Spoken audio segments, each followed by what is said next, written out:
जी अस्सलाम वालेकुम दोस्तों। आज बहुत ही इम्पोर्टेंट और दिलों को हिला देने वाली दास्तान सुनाने जा रहा हूँ कि फेयर प्ले 1963 में फ्रांस में ये स्टार्ट हुई और फेयर प्ले कमेटी बना दी गई इंटरनेशनल ओलंपिक कमेटी में, इन बुनियादों पे कि मुनसिफाना और गैर जानिबदाराना खेलों को साफ़ सुथरे तरीके से मुनक्किद किया जाए। जैसा कि ओलंपिक चार्टर में भी ये चीज़ मौजूद है कि खेलों का जो बुनियादी मकसद है वो दोस्ती, यकजहती और मुनसिफाना रवैयों को खेलों के ज़रिए परवान चढ़ाना और इसमें एक दूसरे से कोऑपरेट करना है। अब जब ओलंपिक में भी इन चीज़ों को फेयर प्ले का नाम दिया गया और हमारे मुल्क में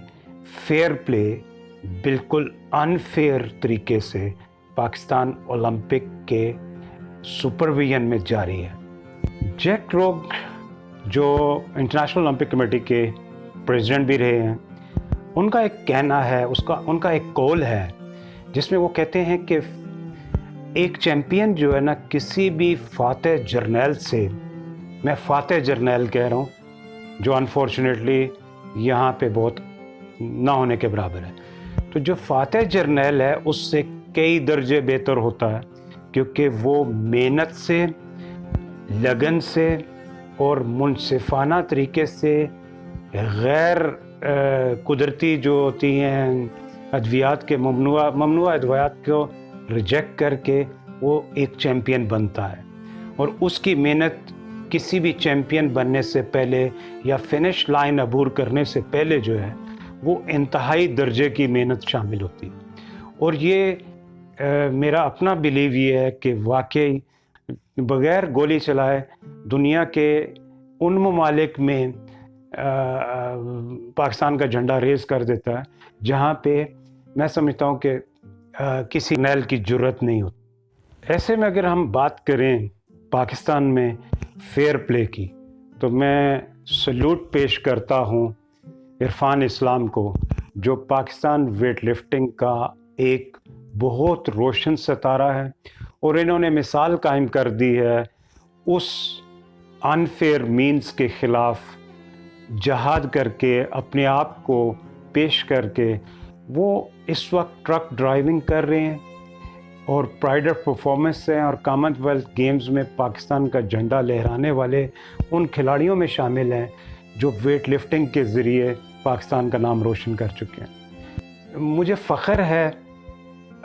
इरफान इस्लाम पे। इरफान इस्लाम ने तो इस चीज़ को साबित कर दिया कि वो ना सिर्फ खेल के मैदान में बल्कि प्रोफेशनली भी अपने डिपार्टमेंट को अपनी सर्विसेज से, अपनी खिदमात से मुस्तफ़ीद करता रहेगा। लेकिन मुझे अफसोस ये हो रहा है जो रिस्पॉन्सिबल वापडा में बैठे हुए हैं, जो वो वाले स्पोर्ट्स ऑफिसर्स जो सिर्फ एक लेटर की बुनियाद पे ऐसे खिलाड़ियों को बिल्कुल स्पेयर कर देते हैं जो बिल्कुल डिज़र्व नहीं करते, जबकि उसी के पैरेलल प्राइड ऑफ परफॉर्मेंस और इंटरनेशनली कई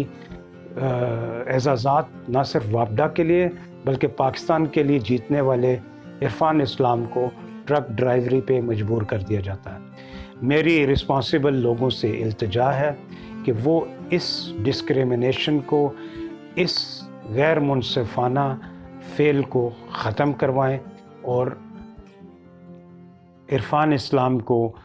खेलों के मतलब उसका इस्तेमाल करें। वो एक इंतहाई अच्छा कोच, एक इंतहाई अच्छा खिलाड़ी साबित हो सकता है। मैं ये ज़िम्मेदार लोगों से पूछना चाहता हूँ कि इरफान इस्लाम का क्या कसूर है? वो करप्शन और ड्रग माफिया का साथ नहीं देता, यही सबसे बड़ा कसूर है इरफान इस्लाम का। Pakistan Olympic association, Pakistan sports board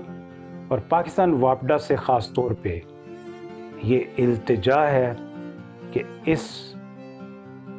ज़्यादती का अज़ाला करें और फेयर प्ले को फ़रोग़ दें।